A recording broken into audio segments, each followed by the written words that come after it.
Hello, everybody, and welcome back to Talking About Birds, the only Cardinal podcast that, like Michael Gersh, just isn't really helpful anymore.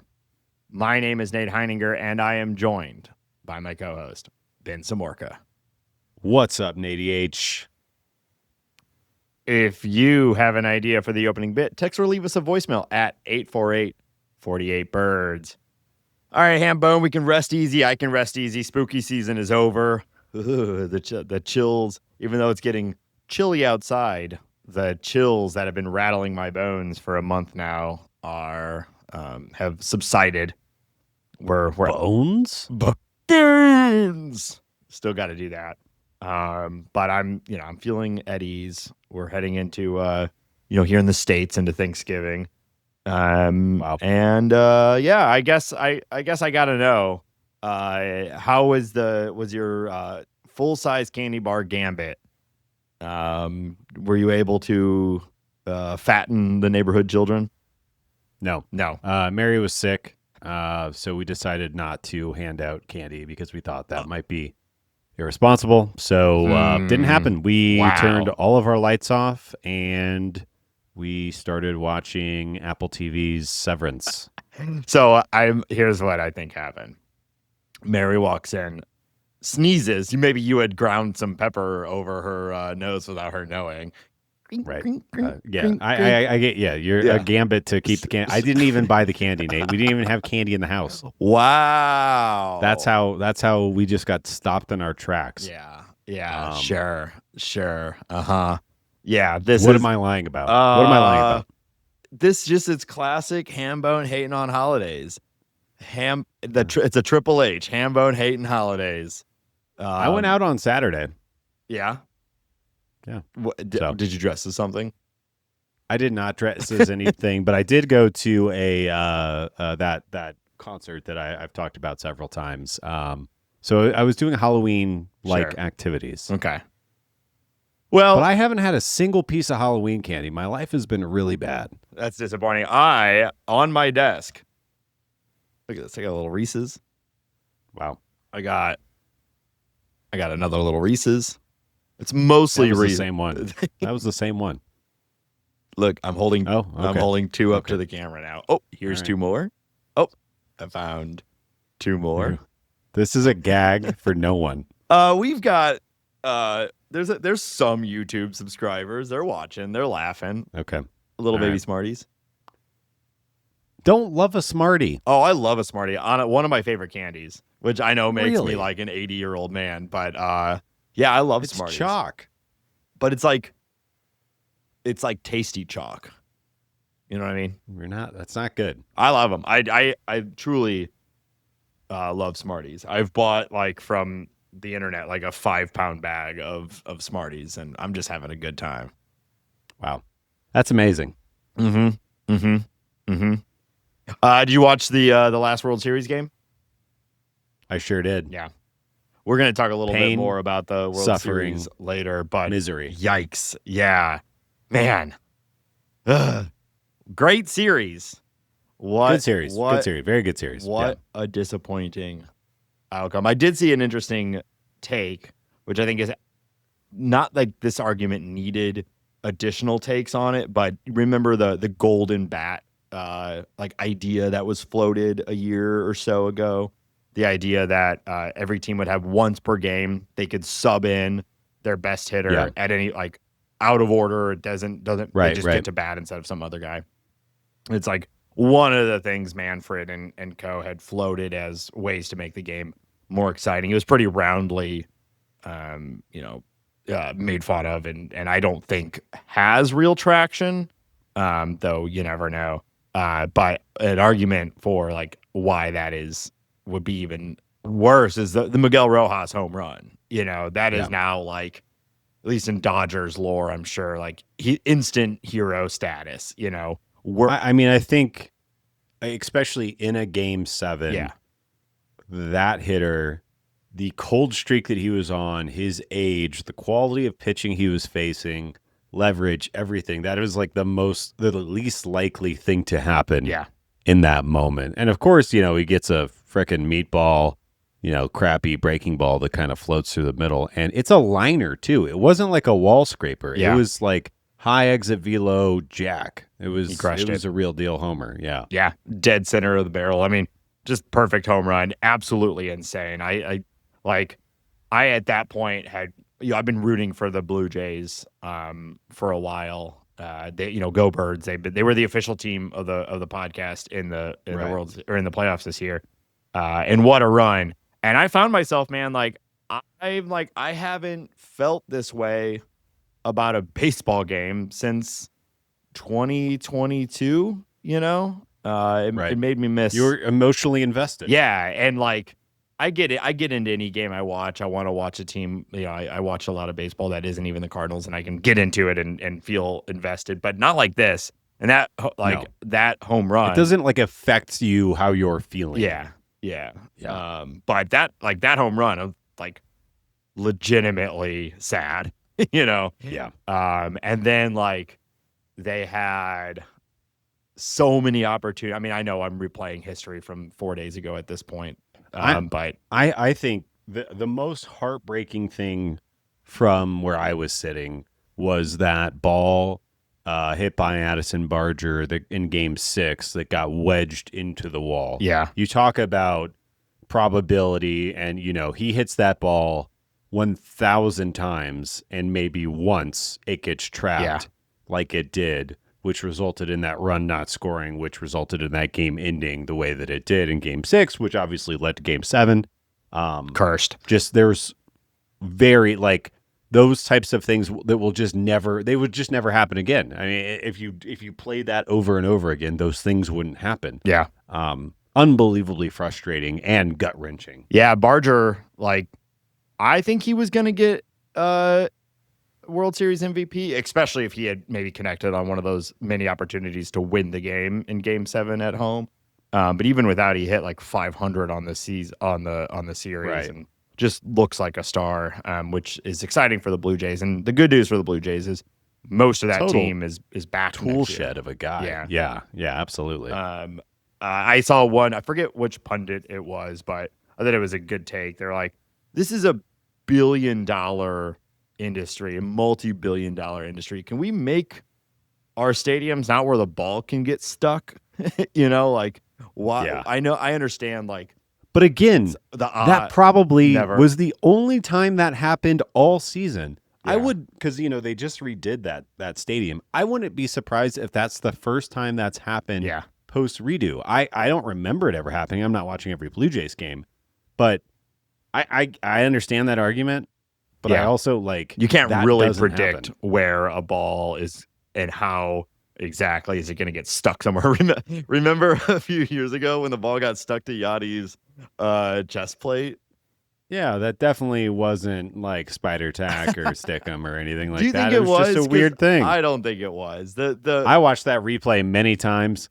That ball defied the laws of physics. Yeah. I don't know. I'm not saying 100%, but I'm definitely saying that how does a round ball wedge to a flat surface? Yeah. Well, didn't it get caught up under something a little bit? But I know my thought is sir, it did not. I don't know how. It just caught it was just in the middle of his belly. Yachty, no, he would never do anything to get a competitive edge. Come on. Oh, I don't think it was Yachty. I think it was, I don't remember who was pitching at that point, but I feel like that pitcher might have been using a little bit of, But that implies, because this was my argument against it. So if it's on the ball going in, and for it to stick at such a, I know this is an argument from years ago, but whatever. Yeah. It's going in fast. For it to stick to his chest plate like that, off of that speed, it would have had to have been a thick goo on the ball that is I'm just saying, I've watched a lot of baseball over my 30 plus years.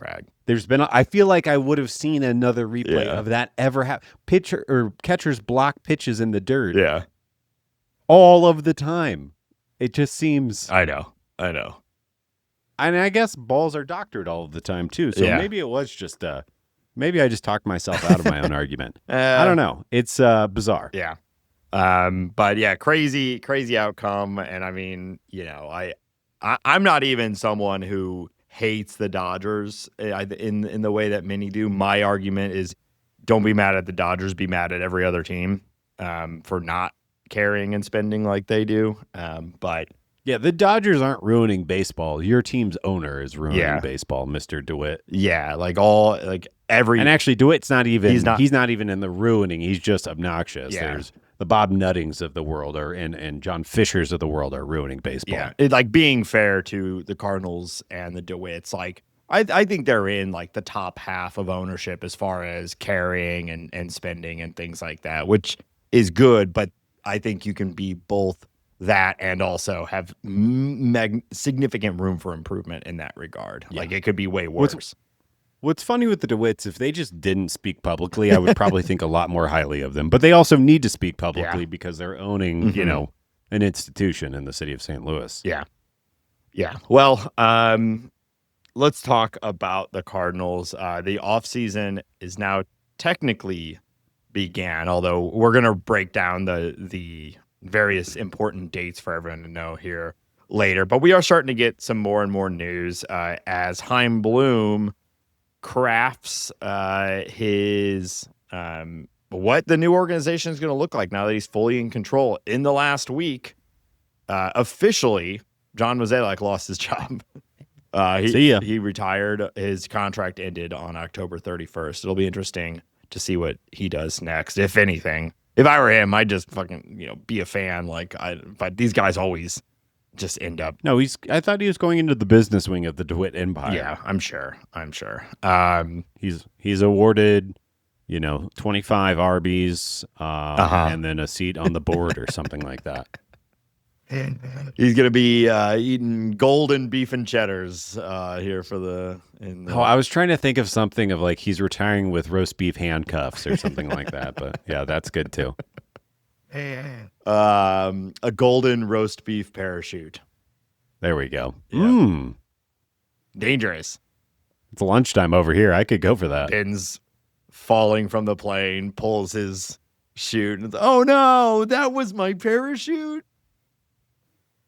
That's good. Suicide by roast beef. By having eaten your own roast beef parachute. Man. Yeah. That's rough. That is rough.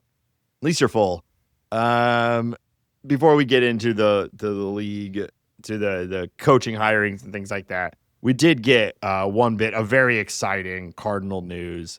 Yes. Yeah. I don't think this was a surprise to anyone. He seemingly was the front runner across the board, but it's still nice when it happens. No surprises, no upsets.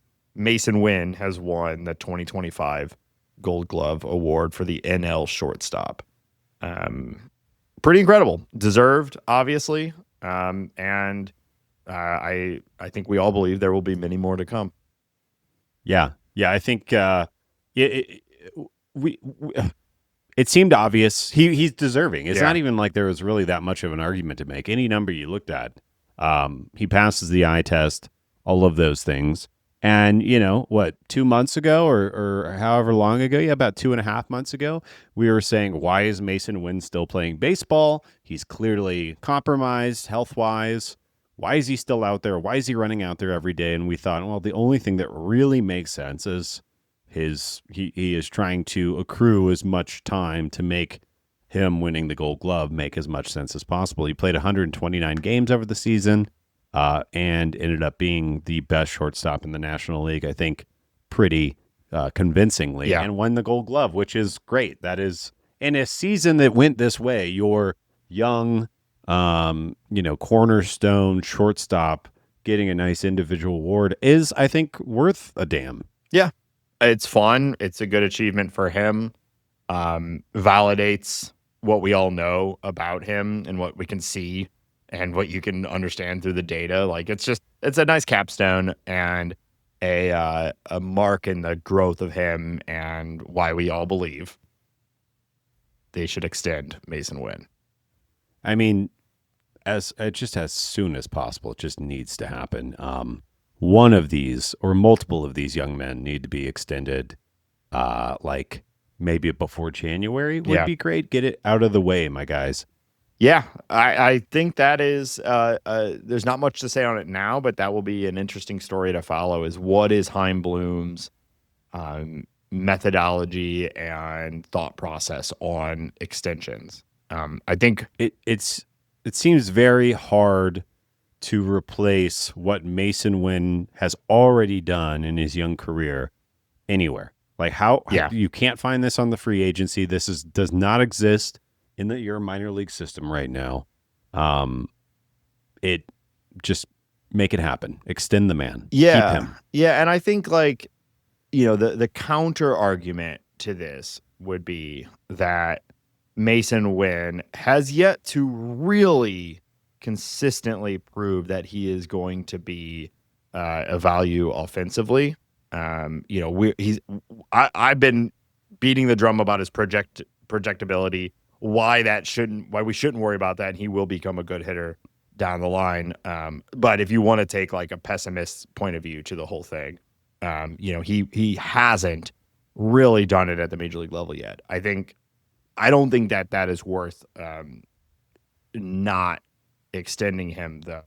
And I would throw out that despite having a 91 WRC plus, about 9% below league average in 2025, he still put up 3.5 F4. So imagine if he just hits kind of like he did in 2024, basically hits like as a league average, right below even would be fine. He's still a 3 to 4 win player, which on the open market, what is that? $30 million a year by current standards. He's an incredible with him. player. Obviously, he's not hitting the free agent market right now. But if a 23-year-old shortstop like Masyn Winn hit the free agent market, he'd be making $500 million. Yeah, and we also don't because he's 23. Right. We also don't know, and this is always the factor that we have to consider. But it's impossible to know. Is what does he personally want? Like he's saying all the right things as a Cardinal, like as a Cardinal, and obviously has the relationship with Ozzie Smith and whatnot. But like he might have his agent whispering in his ear, and probably accurately so. Like we're not going to do an extension. Look at you're going to hit free agency and you're going to make a mega deal. Hopefully it'll be with the Cardinals, but like let's not tie ourselves up now. Yeah, I do think there's also something really attractive. Like you said, the Ozzie Smith thing. The Cardinals are still a top tier franchise across the league, and it is the devil he knows. And I think that Masyn Winn kind of has the swagger and the way about him where I would not be surprised if he's attracted to the idea of being the face of the turning around of this legendary franchise, and he would be the perfect guy to do it. The Cardinals shouldn't really expect a discount or anything like that, so they should pay the man whatever it's going to take and to make him not hit free agency. But I cannot think of a more perfect player to center your rebuild turnaround, the time to lead the NL Central again than around Masyn Winn. Yeah. So 3.5. Yeah, I get that, and probably in a down he probably makes X percentage more by going to free agency just by the nature of going to free agency. But hopefully the Cardinals can make enough of a financial commitment to him that we're talking about, relative pennies rather than what was it reported with Tarek Skubal and the Tigers that they offered him 4 years, $80 million or something like that. Yeah, there's still... Hopefully we don't have any stories like that. I know. Well, and that was the big story. If we go all the way back to it was kind of similar with Pujols, right? Where but we'll never know. And I don't want to reopen that can of worms, but there is reporting that Detroit made a super low ball offer to Tarek Skubal. And I think when you do that, you're essentially signaling we're not going to pay you. So, be ready to be traded. Probably. This will be an interesting part of this offseason is what happens with Tarek Skubal, because if they're not going to extend him, there's a solid argument that the smart baseball decision is to trade him right now. And get a haul, even if you're planning on competing in 2026, which I'm sure they are. They should probably trade him, which would be disappointing. Yep. We'd all rather. I hate that. That is my least favorite part about our game that we love so much is that is a smart move. Yeah. And I'm not even saying I disagree with you. Right. It's just you that's can dumb. agree that it's the smart baseball move and hate that is the case, right? Right. Yeah. But yeah, like I'm not saying that Masyn Winn is going to be Yadier Molina. I think that the odds of that happening are extremely low.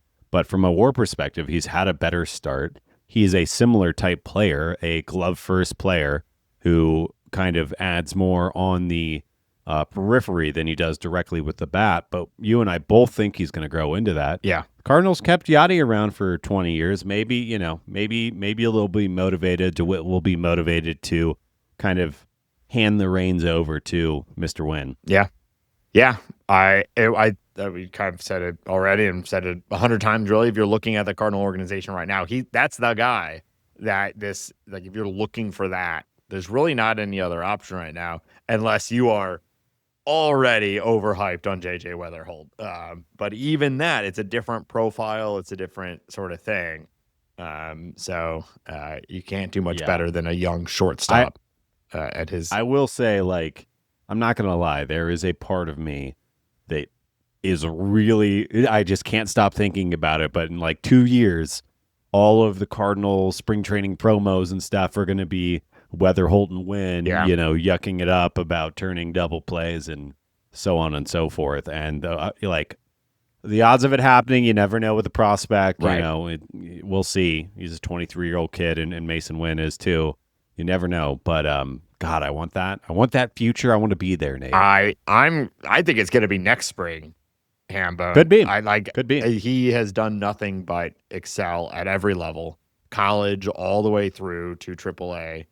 I imagine this offseason is going to be active, and I think that there's a very strong likelihood that the Cardinals enter spring training with a quote-unquote battle for a position, with JJ Weatherholt being one of those guys battling for it. And unless he fails, and probably fails quite miserably, or has to fail quite, not saying he will, but he would have to fail quite miserably, I suspect he'll be on the starting roster going into 2026. Yeah. It'd be a lot of fun. Yeah. Give us something to look forward to. Yeah.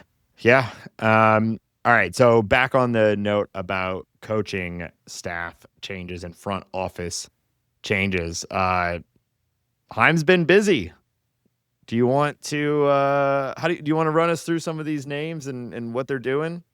Yeah, I'm just going to go through my whole blurb about all of this, and then we can pick and choose what we want to talk about. The Cardinals have made a couple additions in the front office. Joe Douglas has been brought aboard as the Director of Pro Acquisition, which is a very interesting role and one that I don't believe, I'm sure the Bird Squad will correct me if I'm wrong, but I don't believe the Cardinals have ever had somebody in this role before. Douglas previously has spent the past 8 years in the Pirates organization. He will work under Assistant GM and Director of Scouting Randy Flores.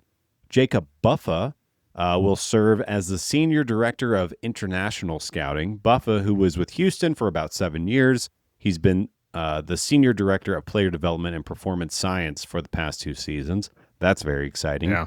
And then, I guess we'll talk about that. We'll also talk about the fact that Michael Gersh, who Nate made a joke about earlier, is going to remain with the team in an advisory role.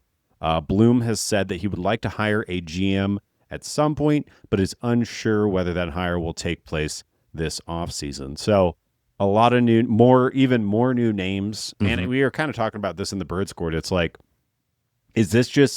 are we making up roles? Are we catching up? Is this just how few people were actually running the St. Louis Cardinals and how many opportunities there actually are? Either way, I've said this over and over and over again. I think this is the best way to spend your money. Bring as many smart people from as many good organizations or smart organizations. I don't want to give the Pirates too much credit, but I think Ben Cherington is a smart person and his squad. But bring these guys in. They cost a fraction of what MLB players cost. You're getting all of this institutional knowledge from all these other organizations. And the fact that we're even focusing, we have a person whose entire job is Director of Pro Acquisition. It seems like that should have been a job already. Yeah. Yeah, I'm like I have my like optimist hat and my pessimist hat on this whole thing, and I generally am wearing the optimist hat a lot more. So I'll start with that and saying like, this is great. It's like this is what the organization obviously needed. It seems like Heim has. I don't know if this is just they're buying these people out or leveraging other relationships or how they're exactly getting all of these guys.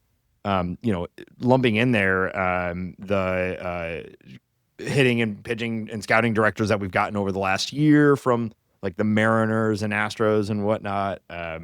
It certainly seems like they are building quite a strong analytics and development team that the Cardinals had at one point. We used to be like the center of the league as far as player development goes, and obviously are not anymore. And so if this is how modern teams are doing it, I'm super excited that the Cardinals are focusing on this, and I agree with you. It's such a good use of money, and I'm excited. I'm really excited. I'll say like we have to remember that these things take time. These guys can't just come in and like wave wands over our existing team and like, okay, they're all good now. A lot of this is about building the future of the organization and how we bring in players. But regardless, I think it's an unequivocally good thing, and I'm very excited.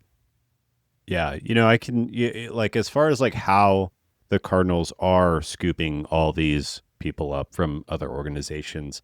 I imagine that it's very exciting to hear the DeWitts and Chaim Bloom talk about making a real substantial investment in the front office.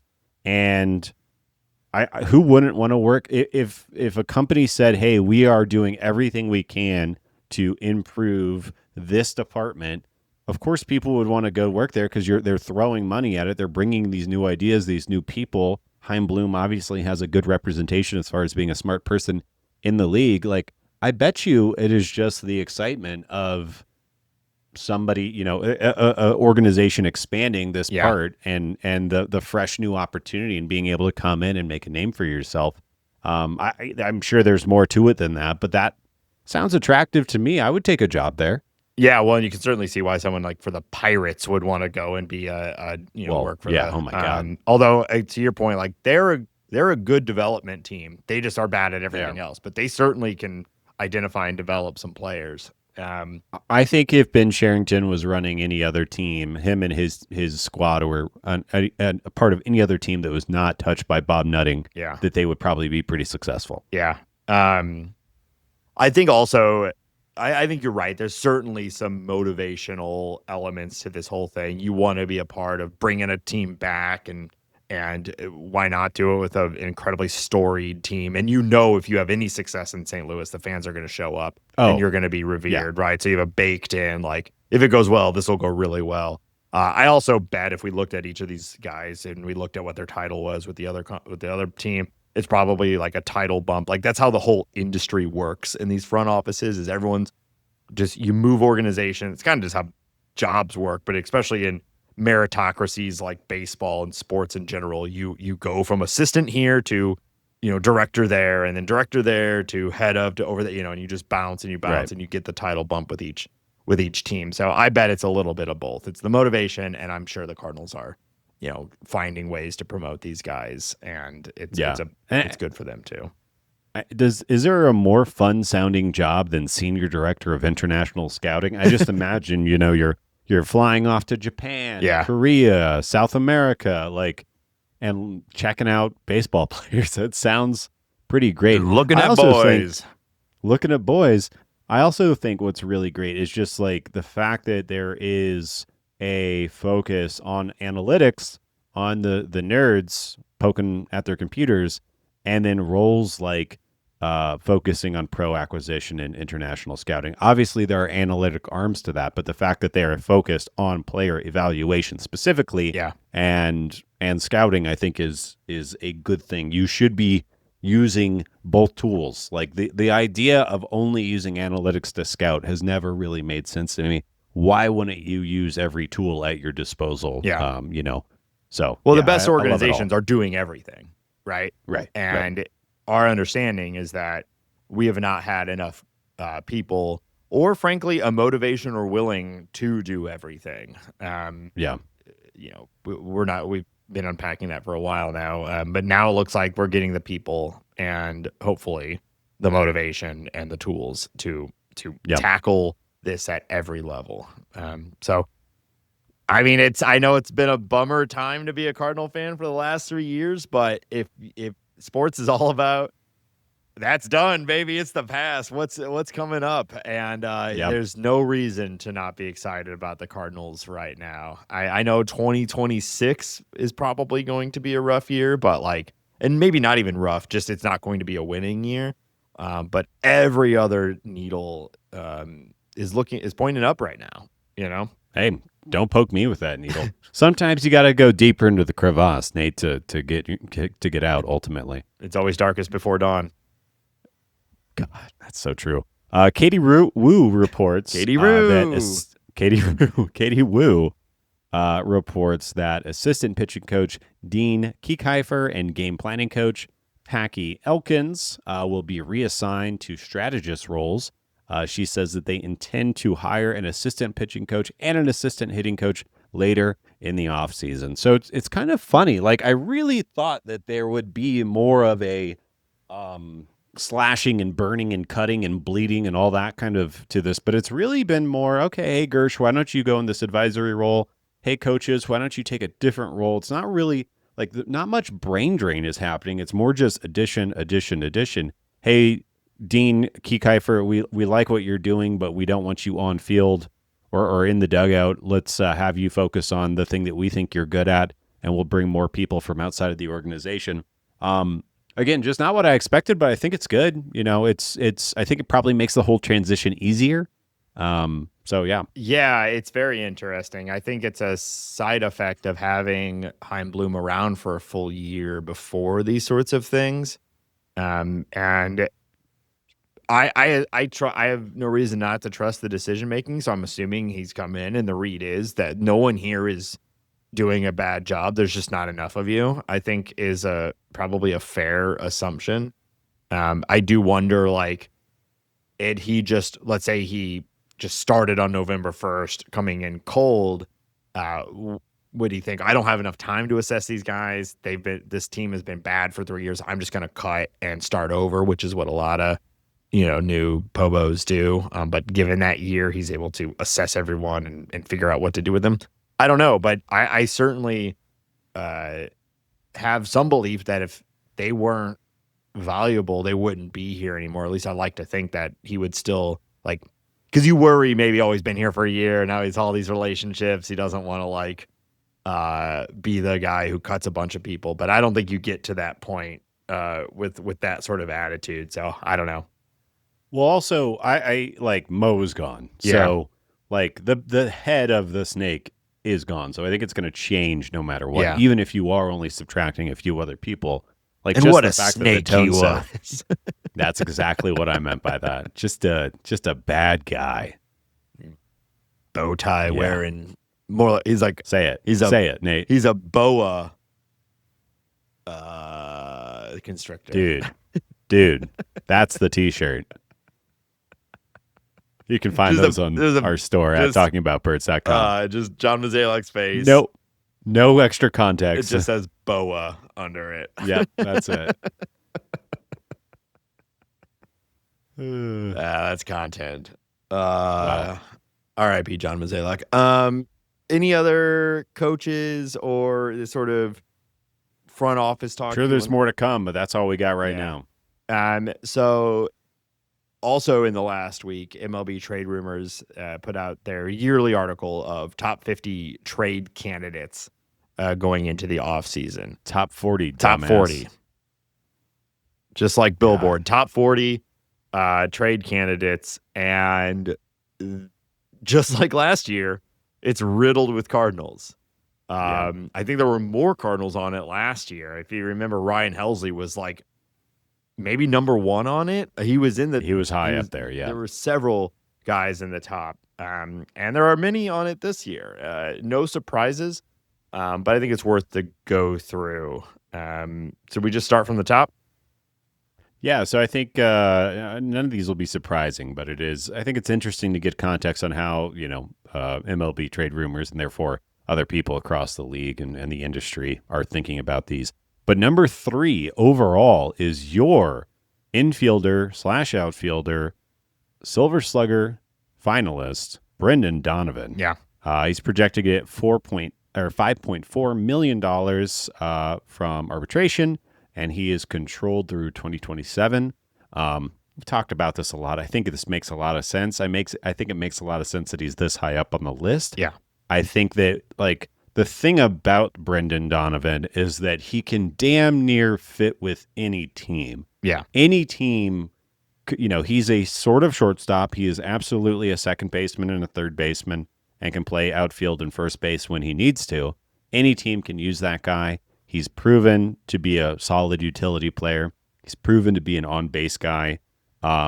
Maybe there's more to tap into on the offensive side, but I think even if not, you have a 2.5, 3.5 win player who has positional flexibility, who's relatively cheap.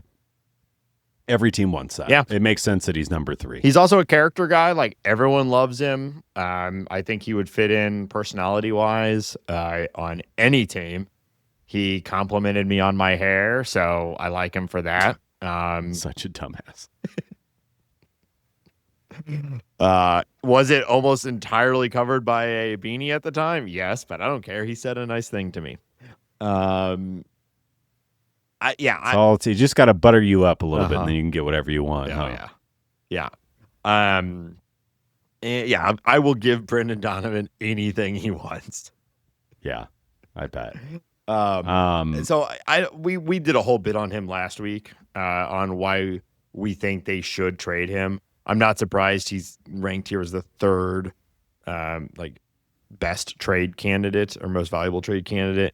I just hope that if it happens, we are as equally excited by the return as we have been about watching Brendan Donovan play. I will be sad to not have him on the team, but this is kind of like the argument earlier in this episode.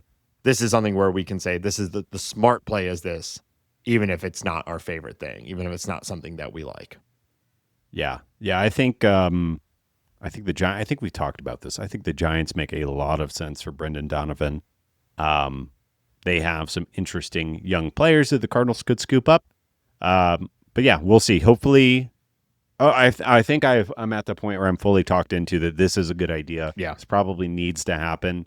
If for some reason it doesn't happen this offseason, I think I'd be pretty confused, and I think that Chaim Bloom should have to answer some questions about that. It's just really hard for me to see his value go higher than it is right now because of the length of control that's in front of him. Yeah. Well, I think the league knows who he is. That's a key part of this whole thing, right? If they had him still for 3 or 4 years, you could make a totally counter argument to he's a part of this rebuild. But as it stands, as we project 2027 to be a year of contention for the Cardinals, you find yourself in a really difficult spot there where just like last year, you're going to be going into a year hoping to compete, and a centerpiece of your team is entering free agency. And you just don't like to be in that spot. No. For a lot of reasons. And so his value is quite high right now. Like you said, he'd be good on any team. And it is one step in the direction of solving the logjam and finding a place for JJ Weatherhold. It almost immediately solves that problem. Yeah, that's pretty easy. Yeah. We'll talk about the other player that is causing the logjam in a second, but let's talk about number 5 on their list, and that is Sonny Gray. Yeah. Obviously a starting pitcher, owed $40 million through 2026. And then his contract is a little bit complicated. There's some opt-outs. There's some club options. There's some other things going on there.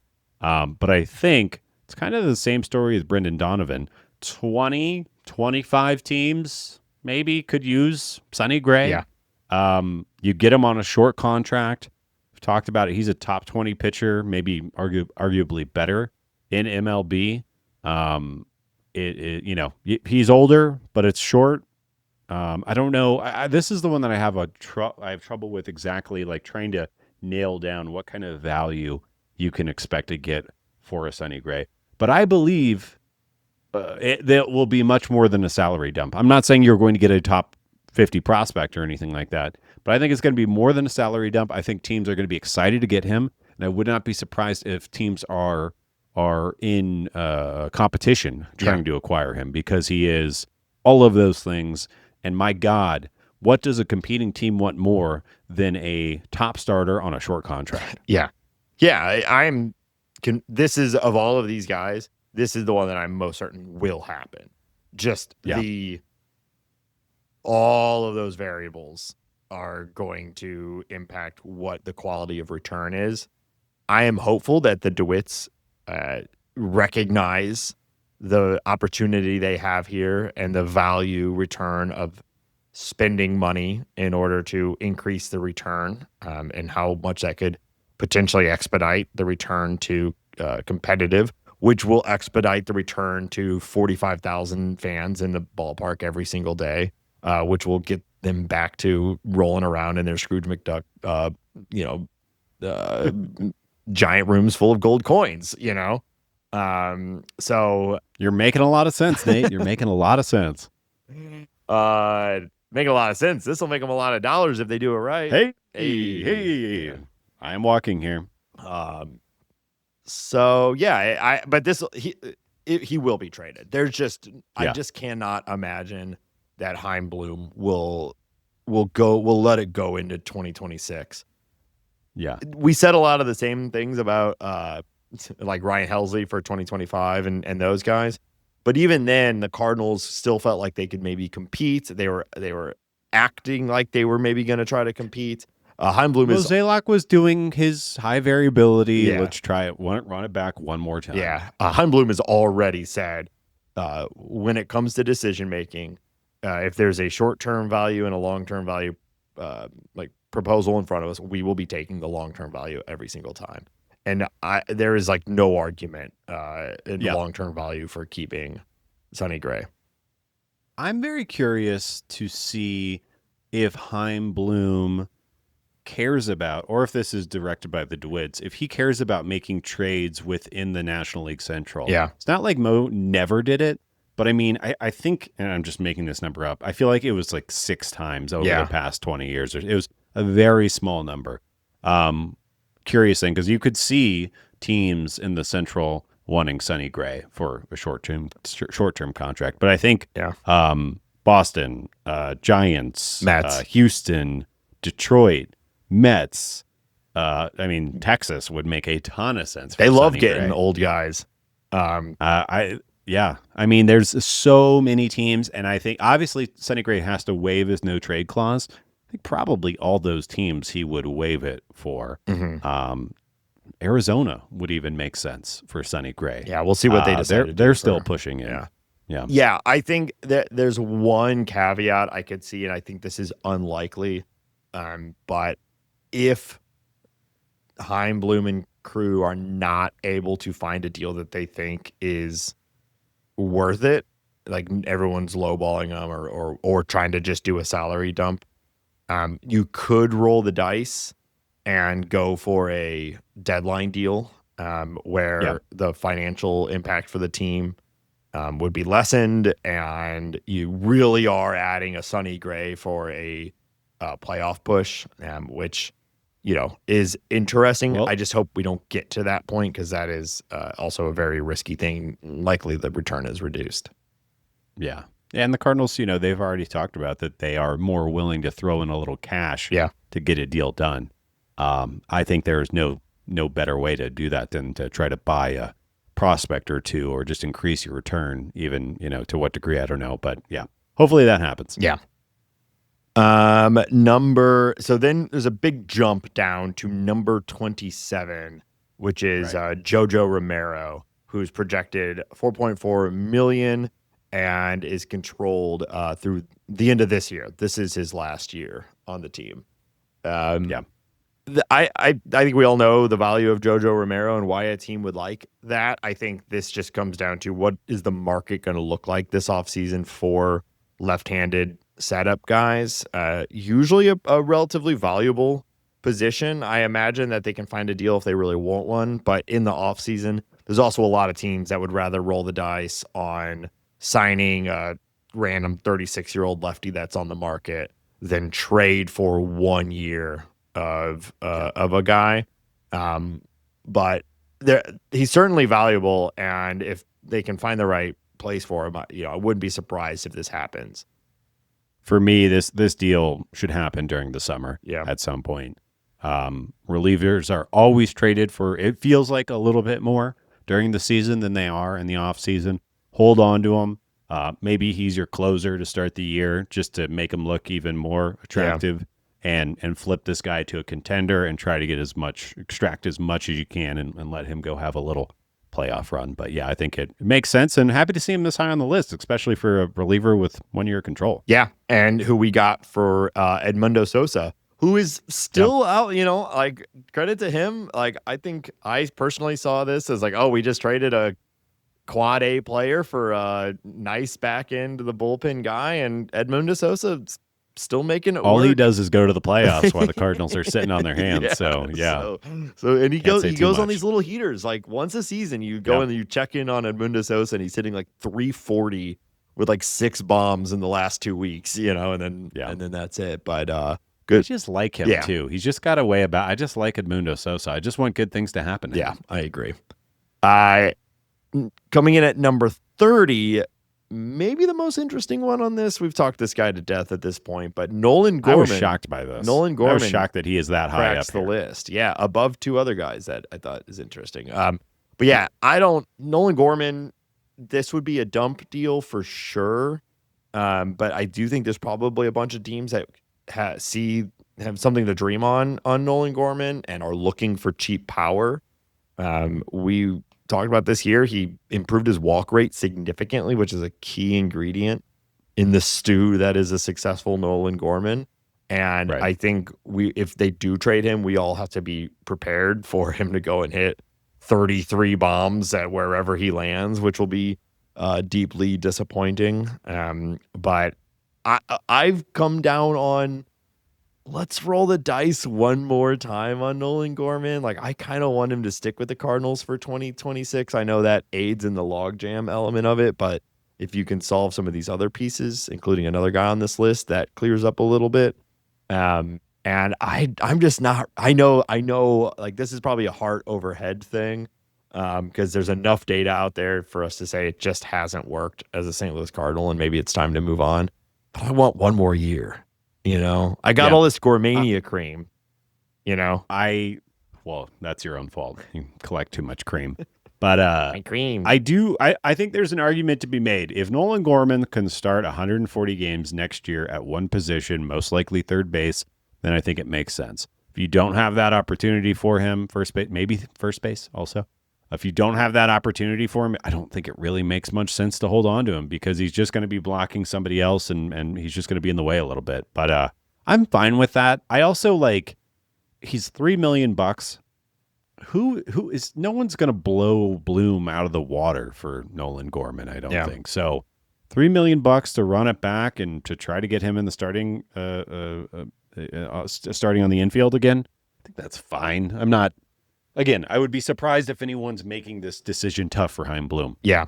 I think your take's probably the right one. Like, either prioritize him finally, which, to be fair to the Cardinals, they tried to do in 2025 and could not solve the Arenado problem. But that was their goal in 2025, was to put him at third all season. It just didn't happen. And then they end up with him and the logjam and all that. So they should avoid that in 2026. Like, either he's a starter or trade him. And that is almost certainly going to be a deal that none of us are excited about. It'll be a Dylan Carlson, Tyler O'Neill type thing where you're just like, all right, you guys have him. We'll take a couple of your, single A players that maybe we can dream on or something. We talked about it. He put up negative 0.2 F4 this season, and just if, folks out there are curious, Edmundo Sosa put up 1.6. That would have been a top 5 on the Cardinal offense. So we love that. Did that in about half a season, just so we're tracking Edmundo Sosa still. All right, the two big names, 34 and 35. Probably can guess who these guys are. Nolan Arenado, of course, who's owed $42 million through 2027. And Wilson Contreras, obviously our first baseman, and he has 41.5 through 2027, which is kind of funny that they're right there at the same. Yeah. I don't know if I have much else to say about these two guys. I feel like we've talked about them extensively. I do think it makes sense to move them both. Arenado for obvious reasons. I think Wilson Contreras is going to have a more robust market than being at number 35. Just because of everything that he brings, plus really solid first base defense, and he's a right-handed slugger. Like, these are good things. People like those.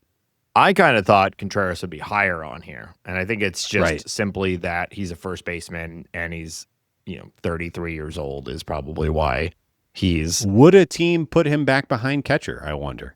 I would be surprised unless they are desperate for catching help, but maybe depends on the team. But I'd be very surprised if he's doing anything other than playing first and DHing, especially now a full year removed from doing it. I'm sure he would say yes and be able to pick it back up, but I'm pretty sure he's in that point of his career where it's first base DH sort of thing. What's great, like I'm just looking at his Savant page right now. He still has elite bat speed. He's still his exit velo numbers, his barrel numbers, his hard hit rate, his sweet spot percentage, his xWOBA, his x batting average, his x slug. All of the numbers under the hood look really good. I know he's 33. The contract isn't that long. I do think he's going to be more attractive than number 35. So we'll see, of course. But I think somebody might lose their shit over the ability to acquire Contreras on a short contract. Yeah. You know who needs a first baseman? Well, I guess, is Andrew Vaughn your first baseman of the future for the Brewers? I just thought it might be fun for the Contreras brothers to play together, but maybe they're all on the Vaughn thing. I think they're going to run it back with Vaughn. He really slowed down in the last month, but he clearly showed a step up from the White Sox, and he was a former top prospect. My God, yeah. He's only 27, so I think they're going to run it back with Vaughn. But how about this pipeline? I think the Yankees don't have Goldschmidt anymore, right? Yeah. So couldn't you see Contreras going there and bashing and they have Ben New Rice. York would love him. Yeah, they would. Ben Rice swaps between catcher and first base. Maybe they get a little duo, Contreras and Ben Rice. Although they have Austin Wells catching, and I think they like him. He's got a good mustache. Also, he does. Yeah, I could see that. I also could see Goldie says he wants to play again. Yeah. So maybe they'll bring Goldie back. He mashed lefties this season, and leadership, stick-to-itiveness, gritty, guttiness, all that good stuff. So we'll see. The only other note that I had on Arenado is that what the salary that he's owed in 26 is technically $22 million. Because of what the Rockies are paying hilariously. Right. I'm sure he's still like in their top 5 most high paid players with that $5 million.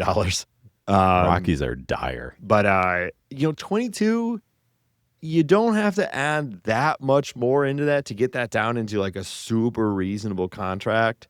And if any team looks at him and thinks all we need to do is get his elite defense out of him, which I know 2025 was bad.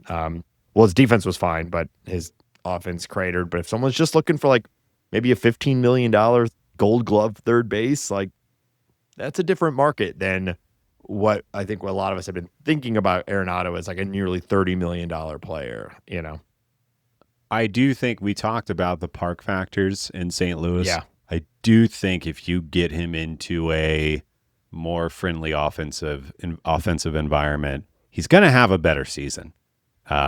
I think Busch Stadium is not kind to Nolan Arenado. Yeah. And I think it makes a lot of sense for teams that are pushing in to acquire him. Phillies have been rumored for years. I think Phillies still make a lot of sense. They know what they're getting with him, defense first. They obviously don't love Alec Boehm over there at third base. And I bet you he pokes a couple, a half dozen extra homers in that ballpark than he would in Busch Stadium. And they're still in their competitive window. We'll see, are they going to retain Schwarber? They got a lot of other question marks, but I guess they could even put Boom at first base and move Harper back to the outfield. There's a lot of questions that they can answer, but I think there's going to be a team out there, but it is going to be a weird deal. Yeah, Mo technically almost had it done twice last year and it didn't go through. It's a complicated deal, but I do think it's going to happen this year. I want it to happen this year. One way or another, it's going to happen. I'm almost certain of it. This is the one that I do think is most likely to be a dump deal compared to like the Sonny Gray one. But we'll see.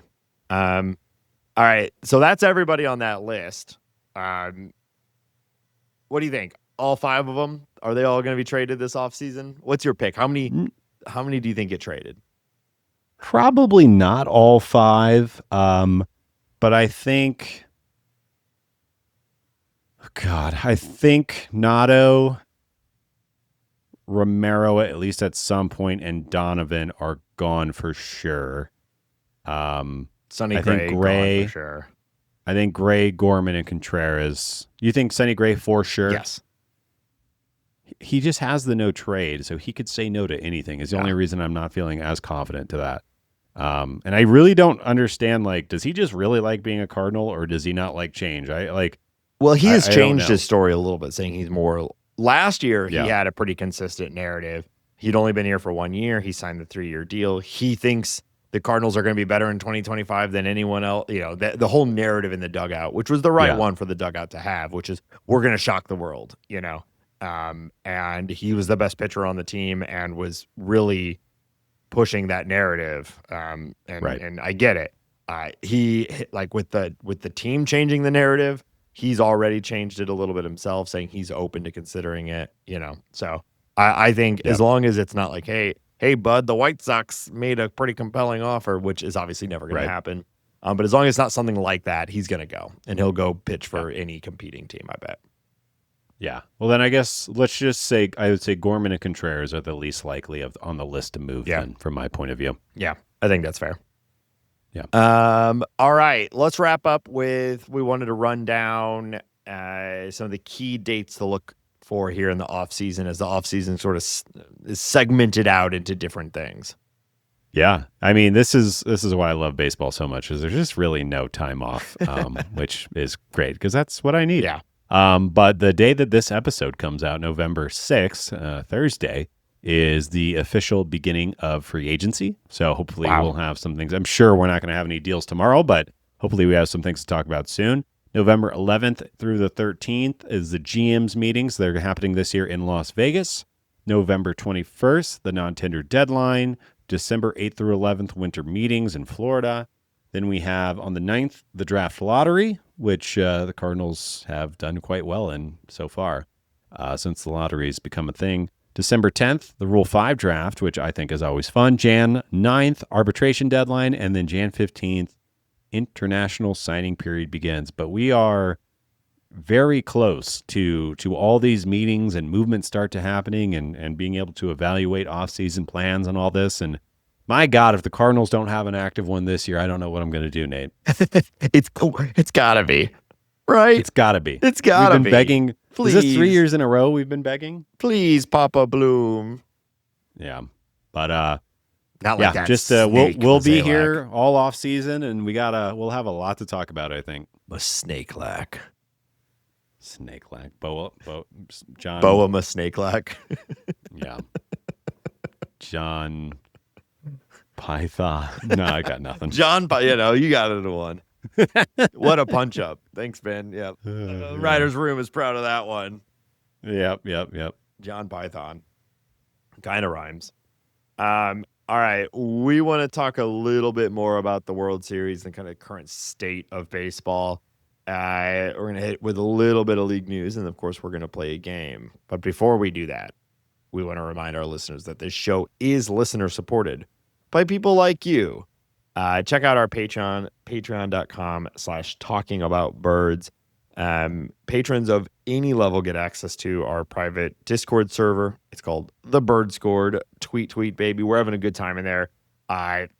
There's corrections of the show, but there's also, it's like the first place you're going to find news and notes about the Cardinals. We've got a bunch of listeners in there and just big time Cardinal fans, as you would imagine, who are constantly keeping an eye out for news, and it gets posted there like immediately. So it actually, I think, is kind of a service. And then there's some really cool people that are there to chat about that news as it breaks. And since we're both projecting a busy off season, I think the Birds Court is going to be busy. We didn't do it last year, Hambone, but the year before we did a Birds Court movie night. I think we got to do it. I think we got to get that on the books. I don't know if we should watch Deadball again or maybe another horrible B movie, horror baseball movie or something like that. I think we should get something on the books soon. So if you're in the Birds Court, keep an eye out for that. If you're not, join. We'll all watch a movie together. It'll be fun. We're all going to Ben's house. Come on down. He's got a bunch of king-size candy bars ready for us all. Yeah. Yeah, I'll save them for the winter. So patreon.com/talking about birds. We also appreciate anyone and everyone who takes a moment. That's all it takes to leave us a review on your favorite podcast platform. That stuff really does help. And of course, tell your friends and tell your family. It's a good time to hop on the show. Hambone, where else can people find us? Yeah, 5 stars only. Remember that. We can't handle less than 5 stars. We are on all the social medias. We got Blue Sky, Instagram, and TikTok. You can listen to this show on Spotify if you prefer to do that. You can watch this show on YouTube.com. We're over there. Look at us. You can check out my new hat. I got a new hat for this episode, Nate. Yeah. You can find all of that information, podcast details, T-shirts, our new John Boa Constrictor T-shirt is probably already up there, talkingaboutbirds.com. You can email us questions. What are the rules on that? Can anything. I make a picture? Can I make a shirt of John Mazalek's face and it just says Boa under it? Why can't you? I don't know. Who's going to stop you? You can email us at talkaboutbirds@gmail.com. And of course, as always, you can call us and leave a voicemail, or you can send us a text message to 848-48-BIRDS. That's 848-482-4737. The holiday season's coming up. What a perfect gift for your friend or family member. A confusing sort of baseball referential T-shirt. That's a good idea. 848-48-BIRDS. All right, Hambone, we already really talked about the World Series, but I thought something that was interesting from this, there's a lot of articles out right now about the World Series and the viewership of it. Wow. This was the most viewed World Series since, or Game 7 was the most watched World Series game since 1991, which is great. We love to see the growth. I was also kind of surprised that it's been almost 40 years since the game had a game with this amount of viewership. But that's something to unpack. But overall, the reporting right now is this was a super popular World Series. It was watched internationally. One thing obvious because of the Blue Jays and the Dodgers, but also Japan was super locked in because of Ohtani. I also saw one that Yamamoto and Sasaki, of course. Yamamoto, man, dude, unbelievable. Wild. Yeah. And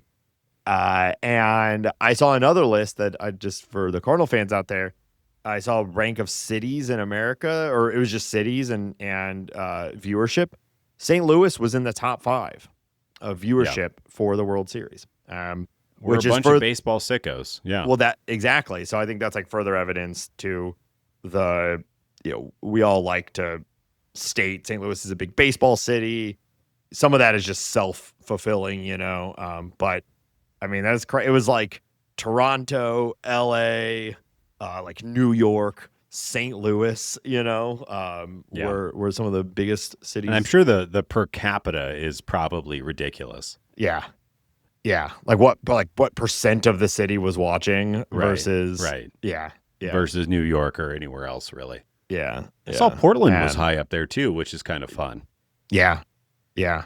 Well, and you mentioned you're wearing a Montreal hat. You do wonder even though it was a disappointing ending, what does this do for baseball in Canada? I have some friends who live in Canada, and I reached out to them saying like, "Go Blue Jays," and they're like, "It's crazy here," like Halloween events because Game 6 was on Halloween. Like Halloween was basically canceled in Toronto, because everyone wanted to sit home and watch the game. So it's a big deal. So I think it's exciting. We've been talking about this for a while, but baseball's pretty like. Baseball will be the last sport to tell you that it's one of the most popular right now. I saw that it's beating NBA in basically every metric right now, which is just not the general vibe of the sports community. NBA feels like the hot shit. Everything's behind NFL, of course, but like NBA feels like the hot shit. And in a lot of ways, because of the celebrity status that NBA is able to create and foster and all that. But MLB's, doing really well right now. And I do think partly it's like Dodgers and World Series. It's a massive market, so baseball's happy about that. But the compelling nature so is Toronto, yeah, and the nation of Canada, right. So maybe perfect blend for baseball if it had been. I also think that baseball having a super team, a big bad, is inherently good for baseball, because even if you're tangentially a baseball fan, you probably don't like the Dodgers because they keep winning and they keep spending money and taking all the players. So you're tuning in just to root for the Blue Jays, whether you care about the Blue Jays or not, just to hope that the Dodgers lose. Yeah. So and I think it's all good. And the Blue Jays also think that put up a really good fight. We all know they near won it, multiple times. Yeah. I also think that while we have criticized MLB for years and years and years about being good about marketing their stars, like you talk about this series, and a lot of them are on the Dodgers, and Shohei Ohtani is the biggest star in baseball by a large factor right now. But I think Vladimir Guerrero had a bit of I don't know if a coming out party is the right way, but the baseball nation really got to watch him, which I thought was extremely helpful. George Springer doing what he did, fighting through injury, coming back and being effective was really, really exciting. Obviously, Freddie Freeman, everybody likes Freddie Freeman. But it's like the fact that even people like Kike Hernandez, who was on Jimmy Kimmel last night, I think maybe we're starting to cross a bridge where these players are breaking through a little bit more. I know like all of these guys are household names to you and I, and probably the people listening. But I don't know. Maybe we're doing something. Did you see what I forget what the setup was? The question was to Kike Hernandez, but it's basically like, "What are you gonna do?" And he said, "I can do whatever I want. I'm a 3-time world champion." Hell yeah, good for you, Kike. So it's just it seems like a big successful moment for baseball, and that's great. It is. It's good. I have a feeling that it's going to be around for a while. Yeah, as long as we're going to have plenty of time to talk about this. But there's a looming thing coming up in 2027 that... have the owners ever been more motivated not to have a work stoppage? They are setting records on viewership, on revenue. The Dodgers made $1 billion this year. We have one of the biggest stars in the history of the game. Man, they really... should not swipe the rug out from their own feet to, hide a couple of extra shekels away from these players. They're going to do it. Yeah. My money is they're going to do it, but my God, I don't see how it's a smart business decision. Yeah. Well, they seem to rarely make the smart decision as far as the health of the game goes. Although, again, we're sitting here talking about how good the game is right now, and they are operating it. So I don't know, but because of the players, my friend, because we got a great set of players right now. That's a great point. All right, let's transition this into some other news from around the league.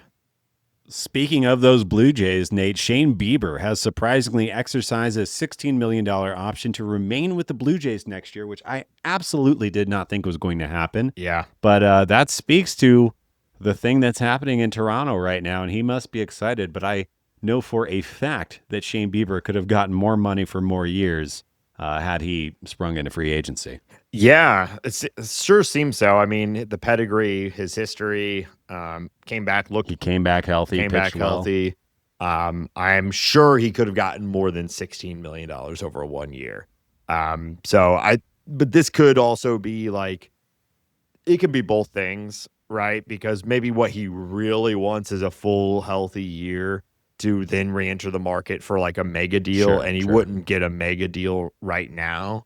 But if he does have a stellar 2026, you could certainly see him getting a much bigger deal than he'll get this offseason. So why not stay with the team that just went to the World Series, get all the goodwill, and he probably legitimately enjoyed it, and it will be good for him to be there. And also sort of bake in this pillow deal that will set him up for more success next offseason, assuming there is a normal next offseason. It's a win-win, I think, for both sides, which is cool. And I hope he does well. It's hard to imagine. We'll see what they do with Bo Bichette, but it's hard to imagine the Blue Jays really taking a step back. Maybe they go acquire a pitcher, but the offense is all going to be there, and depending on what happens with Bichette, and everyone else is there. Yeah. So we'll see. Yeah.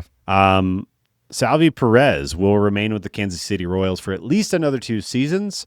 The Royals announced an extension with the 9-time All-Star that covers the 2026-27 campaigns, reportedly worth a $25 million guarantee.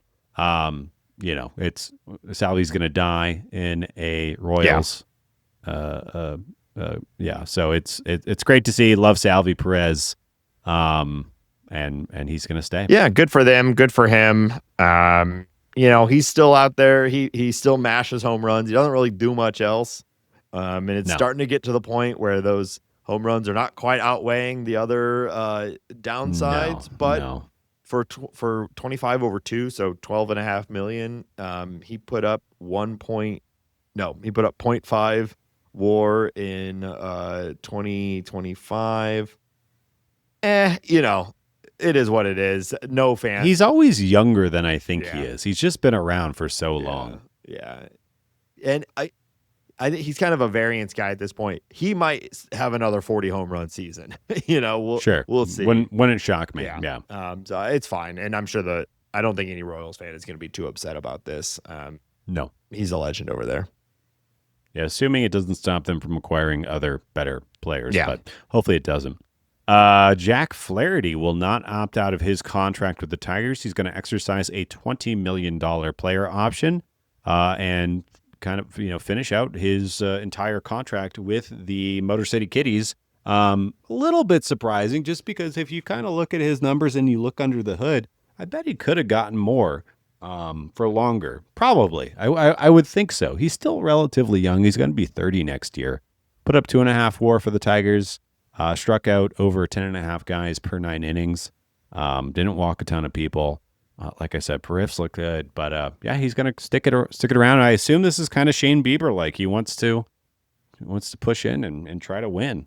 Yeah, and 20 is pretty good, right? Like he'll be fine. Yeah, he's in such a weird spot with his valuation. Like, I think it's a lot like Shane. Why not? 20 million, not bad. And if he can have a good full season, he could probably beat that on an extension. But if he goes, there's a lot of pitching available right now in this offseason. So, way to set me up, Nate. Shota Imanaga has become a free agent. According to a report from ESPN's Jesse Rogers, the Cubs declined their 3 years, $57 million club option on Imanaga's services through 2028. And Imanaga subsequently declined his $15 million player option for 2026. So he is on the market. Another pitcher of note who's going to be a free agent this year. He's good. This was a surprise. I know in the Bird Score, there's some discussion that this is the Cubs getting ahead of a potential work stoppage and trying to get as much money off the books as possible. But we don't know that for sure. But no, I was pretty surprised. He's very good. He's getting older. He's had some health issues. But when he pitches, he's very valuable. And so under $20 million a year for him, the Cubs are losing a bunch of talent. They're losing Kyle Tucker. Now they're losing. Like, what is their plan for 26 and beyond? This doesn't bode well if you're a Cubs fan hoping for them to compete. Also, obviously, Kyle Tucker's going free agency, he's going to make $500 million. They knew that they were going to do this with Shota Imanaga. Why did they not push in harder at the trade deadline? Why did they not treat this season as though it was the season to push in. Yeah, I think the Cubs are not handling this properly. Oh, I'm not saying that you no. have to pick up the Shota Imanaga contract extension. I'm not sure how much he's going to get since he wasn't fully healthy last year and wasn't as good as he was the year prior. But Still pretty good. probably better with Imanaga than they are without. I am certain he's going to get more than 360. Essentially, You think so? I do. All right. Where I'm coming from is like, who are the Cubs replacing Imanaga with? Because they're not a team that's like tripping over starting pitchers right now by any means. Yeah. Well, that's my thought too. Is like for less than $20 million a year, he put up 3.1 F4 last 2024. This year he was injured. I know he's not getting younger, but like a 3-WAR pitcher is certainly more valuable than $18 million or whatever. And then add in also not a context stuff of the guy team. too, you know? Yeah. Right. Yeah. Yeah. Yeah. Oh no, the Cubs are making bad decisions. Yeah. All right. I think you're probably right. It's probably purely money driven, which is whatever. Poor Cubbies. Yeah. All right. Final piece of news: the Braves name Walt Weiss as their next manager, which I find funny because he's been in the dugout for like 1,000 years there, and they're consistent. Look out, Jose Canseco. Walt Weiss is back. Good reference. Thanks. Yeah, I mean, so we just had 2 hirings of 2 guys we'd never heard of to become managers. It's nice to have good old Walt Weiss. You got to get Walt absolutely. Weiss back in there. Yeah. Now this is a baseball man. You know what I mean? Rockies legend. Absolutely. Yep. All right, Nate. That's all I got for league news, my friend. All right, Hambone. You may have seen going around. There's been some Hall of Fame chatter as the modern era commission or whatever it's called has released its set of players it's considering, and got me thinking about the Hall of Fame. And I saw this little list come around that I thought was pretty interesting. It's a list of teams and how many players they have in the Hall of Fame, both with wearing a hat with the logo on it and without. Okay. And I'm going to test you on where you think the different teams land in another edition of Who Charted Hall of Fame edition. Okay. So I want to start just by asking, based off of Cardinals, like people in the Hall of Fame wearing a Cardinal hat, how many do you think there are? This is a tough question. I tried to. Yeah, I think La Russa, Ozzie, Stan, Slaughter, Gibby, Suter. Oh my God. Oh my God. I'm forgetting so many players right now. This is hard. And if anybody's listening, like, I would challenge you to think about it critically, what you could do without having thought of what Ben's already listed a bunch of them. But there's some old timers in there too that are hard to think of. Yeah.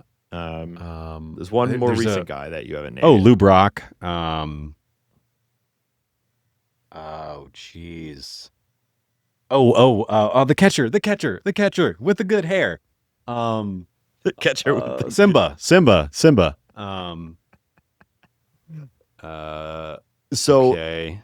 All right. So that's I'll let you keep cooking. I've named 8, I think. I'm gonna say, and I just don't want to make people listen to me think more. So I'm gonna say there are 11. You are so close. There are 12. I don't actually have the whole list in front of me. I think probably some of the tricky thing is some of these guys are in there, but not necessarily wearing a Cardinal hat also. But there are 12 total Cardinals in the Hall of Fame wearing the hat. And that puts them at the 10th highest team in baseball as far as players with hats of their logo on it. Who do you think the top 5 teams are? Yankees for sure. Yankees are number 1 with a bullet. Yankees are number 1, although it's narrowly edging out one other team. Really? I kind of want to say Reds. but also could be Boston. Boston makes a lot of sense. Let's go with Boston. No, Boston is 8th with 13, only one more than the St. Louis Cardinals. Give me Reds then. No, Reds are 13th. Really? With 10. Less than the Cardinals. Wow. In a moment, I'll go over how many like players they have in the Hall of Fame, like people who played for the team, and that's kind of a different list. Yeah. But yeah, they are 10. They are 13th with 10 total. Okay, give me Phillies. No, the Phillies are Really? 16th with 7. Man, I suck at this. Detroit Tigers, they've got to beat the Tigers. They've got a long storied history. Tigers are 9th with 13. There's a bunch of teams tied for 13 with 13. I'm going to give you a few more guesses, and I'm just going to go down the list. Yeah, this sucks. I hate this. Doyers, give me the Dodgers. The Dodgers are 3rd with 16. Okay. Oh, shoot. I probably should have said this earlier. Giants. The Giants are number 2, and they are the ones right behind the yeah, that just clicked me as soon as I said Dodgers. I was like, oh, yeah, the Giants have a pretty good history, too. Yeah, the Giants are a good one. So that they are 23rd. Or, I'm sorry, they are 2nd with 23, 1 behind the Yankees. Right. Okay. I'll just finish it up for you. 4th is Cleveland Guardians. And wow, I was not going to guess that. That's amazing. And 5th is Chicago Cubs. Cubs were they were I should have said them too. The teams with the least, kind of not surprising. Tampa Bay Rays are the worst. Yep, they have 0. They have I guess Wade Button. Never mind. Not wearing the hat. That makes sense. They have 2 who have played for them. Right. Miami Marlins also 0. Diamondbacks 1. Royals 1. Blue Jays 1, and Los Angeles Angels 1. Diamondback, is that Johnson? Yeah, he was wearing a Diamondbacks hat, wasn't he? He went to I don't think I knew. I don't know. We can look that up, but that's my first thought too. It's fine. Now, if you just go off of players, it's players without cap, the Cardinals actually have the most in that category, which is 43. Huh. Now most Hall of Famers have played for the Cardinals. Yeah, although it's not exactly the right math there because there's 2 columns. It's with cap and without cap. So you add those together to get like their total amount of Hall of Fame players. Sure. And that's going to still be the Yankees at 64 total. Holy shit. Yeah. But the Cardinals are at 55 total, with 12 of them wearing a hat and 43 of them not. Interesting. And we know we're going to get at least one more, 2. Probably 2. We're going to get 2 more. I agree. Just some people think Pujols might feel some deference to the Angels or something and do no hat or something, or do no logo. But we're about to get 2 more. I promise you. I think so too. But I just thought this was interesting, and it's a good time. Like the Cardinals have had a Hall of Famer on the team. I saw this stat going around too. Like I think it's like 90% of seasons the Cardinals have had a Hall of Fame player on them. That's good. And we also, I think, still believe Arenado will be a Hall of Famer. And so that is still active. With him likely being gone, it is an open question again. We won't know. Technically, Winn is maybe on a sure, but like that is putting a lot on a young guy, but from like a war, we are at least 15 years ahead of ourselves. Yeah, but from like a war accrual, he's so young, is already acquired several, I said he was been more productive than Yadier Molina. Yeah, to start his career. Yeah, so we'll see. But yeah, so that's gonna do it. Thank you everybody for listening. Hopefully we have some transactions next week. Oh my God, please. I think we'll see what it looks like, but we're about to be in transaction time, which is going to be fun. And we'll really start to see what this team is going to look like and what Chaim Bloom has in store for the Cardinals. But I'm excited. Said it earlier. Yes, sir. No, the pass is a pass. It doesn't matter. It's in the past. Hakuna Matata, Hambone. We're going into 2026. And I'm excited about the Cardinals. So thank you, everyone, for listening. Check out the Patreon, patreon.com/talkingaboutbirds. We'll be back next week if Ben survives eating all the candy bars he has stocked in his house. And until next week, go Cardinals. Let's go.